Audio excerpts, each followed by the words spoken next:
What's up YouTube? Capital G here, showing you guys the cubic deck that was popping off in those replays that I showed a couple of days ago. That video got a lot of views, and I know there were a lot of people who were interested in seeing the deck. Now, I also got a lot of backlash from people saying, Cap, how the hell are you going to show this guy playing a cubic deck, and you're going to put right there in the title that everything costs a quarter or less, and he's got a Twin Twister in his opening hand? Like, that don't even make any sense. What the Kappa? Yes, there are some cards in here like Maxi and Twin Twisters and, Solemn Strike that are over a quarter, but I was really just talking about like the cubic stuff. What I'm saying about cubics when it comes to the price of the deck, well, I guess the price of cubics themselves is pretty much every cubic card that you guys see here, including the spells, the traps, even the fusion. Like, all of this stuff is pretty much dirt cheap. Like, you can pick up everything that you see here cubic related for, I don't know, probably like $8 or less. So it's a super cheap deck. Anyways, what do cubics do? What is their identity? What do they do well? How do they operate? Cubics are a very aggressive deck. They're kind of OTK based. They don't want to do sustained damage like a deck like Metaphors or ABC, where you're doing maybe 3,000 here, another 2,000 during the next turn, finish your opponent off with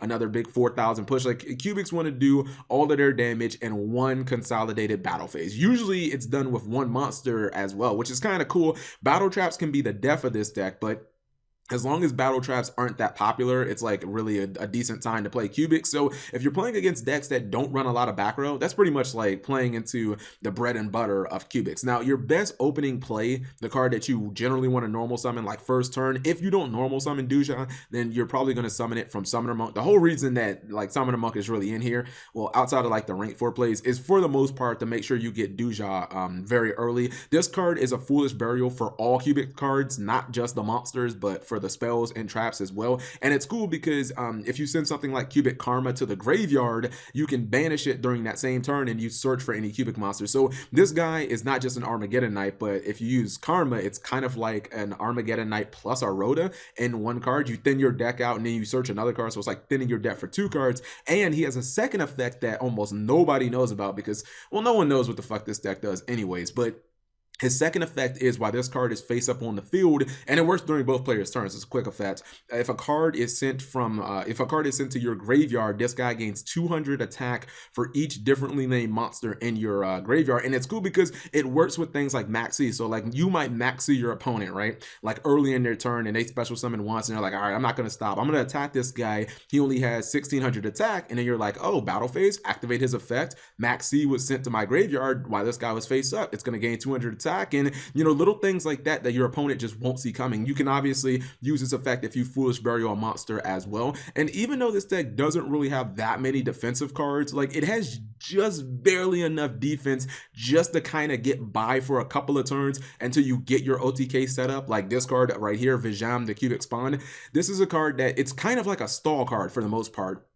It can't be destroyed by battle, and during the end phase that it actually like was attacked by one of your opponent's monsters, you can activate its effect to put it in the spell and trap zone, and then you put cubic counters on every monster that battled it during that turn. And what's cool is all the monsters on the field that have cubic counters, your opponent's monsters, they cannot attack and they can't activate their effects. And if you're playing against a deck that, like, it can synchro or it can fusion, you might be like, well, this isn't really getting me anywhere. You can actually summon this guy during your main phase back onto the field. So if you're not really liking its second effect, where it's just kind of stalling your opponent's monsters by negating their effects and negating their ability to be able to attack, just summon it, and then you can kind of stall that way. Or you can summon it to the field and you can use it for like an XC summon, even though he doesn't run any rank 1s, or you can use it for something else. Now, the boss monster, well, I'm gonna actually say boss monsters, not even counting the fusion, which is on another planet, but I'm not gonna lie, it's not the easiest fucking thing to summon. It's really kind of difficult. But the boss monsters,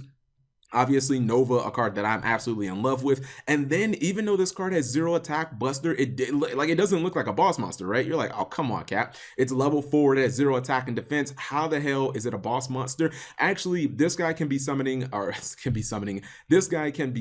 by discarding 3 cubic cards from your hand. And if you do, he gains 3,000 attack and can attack up to 3 times. So yeah, you sleep on this guy and you see him at 0 attack and 0 defense until your opponent actually basically is like, oh yeah, direct attack, game. And you're like, I take 0 damage. Like, no, read the card. Actually, it's 3,000 attack. You know, this guy pretty much has a BLS type effect built into him as well. He summons just like this one does, except you don't actually discard those cards. You actually just reveal them to your opponent. But it has to be cubics with different names. That's the reason that cubics, unfortunately, they have to run a wide variety of cards. Like, even though some of these cards aren't actually that great, you still kind of have to run like one-ofs, kind of like Lightsworn with Judgment Dragon, because you want to summon Nova. And it is a card that's unaffected by all monster effects that are under 3,000. So it's a difficult card to deal with. And it has the BLS effect of if it destroys an opponent's monster by battle, you can actually attack again. And on a 3,000 monster, that's a lot of damage. In addition, it does 3,000 damage to both players, unfortunately. But a lot of times you kill your opponent during the end phase as well. Now, the reason that these monsters are so scary isn't just because they're 3,000 behemoths that can, like, you know, attack twice and do 3,000 burn damage. It's really the spells and traps that make them like stupid. This first card right here, Cubic Karma, it's a card that loads Vijam into the graveyard. So basically you can send any number of Vijams from your deck to the graveyard and you get 800 attack for each one you do. And like, come on now, if this guy's already 3,000 attack and you put another 2,400 on top of that, and he can attack twice and does 3,000 burn damage, like how many decks in the game are really going to survive that? And this card, Cubic Aura, does I would say probably even more damage. This one actually doubles the attack of one of your cubic monsters, but then in addition to that, it actually cuts one of your opponent's monsters in half, and it can negate every face-up monster they have on the field. So this deck doesn't actually lose that hard to things like Crystal Wing and just kind of like the Floodgate fields. As long as they're able to activate just like a couple of cards, they should be able to activate Aura, and as long as they have like a graveyard where they can banish stuff, they can just kind of negate all the stuff in your on your side of the field. So I know one question that I'm going to get is, why are Monster Gates and Reasoning in here when you only have 2 cubics that you can actually normal summon, and Duja and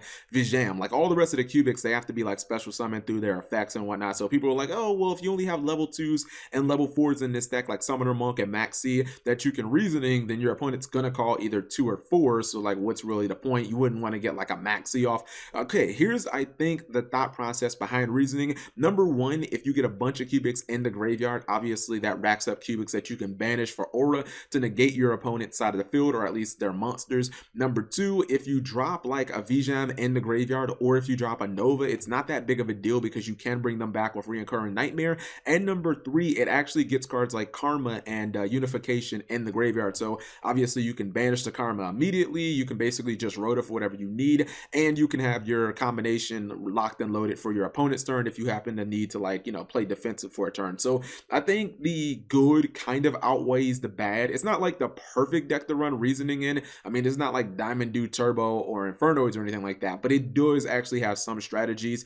So let me know what you guys think. I'm not sure if I did the best job ever of explaining cubics, but this is just one version. I'm sure it's not the best version of cubics. And if you guys have any suggestions on how to improve the deck, please leave that in the comment section below. I think the main point that I wanted to emphasize in these 2 cubic videos weren't that cubics were like going to be a high tier deck or anything like that. It's mainly just how fun and explosive the deck is, and I've really never seen that many other YouTubers talk about it. And if maybe you don't want to play Zodiacs or Wind Witch Idolin Artifacts or one of like the meta decks, you just kind of want to fuck around at locals, have a good time, this is definitely a deck to consider if you've got, I don't know, like $10 to spend, assuming you have like the Maxis and, you know, like Solemns, like kind of your basic like staple cards. The rest of cubics is basically pennies on the dollar. I mean, you could literally sell one Twin Twister and pick up every other thing in this fucking deck for like the price of one Twin Twister. So anyways, let me know what you guys think. Thank you guys for watching. As always, thumbs up the video if you enjoyed it, and subscribe if you have not already.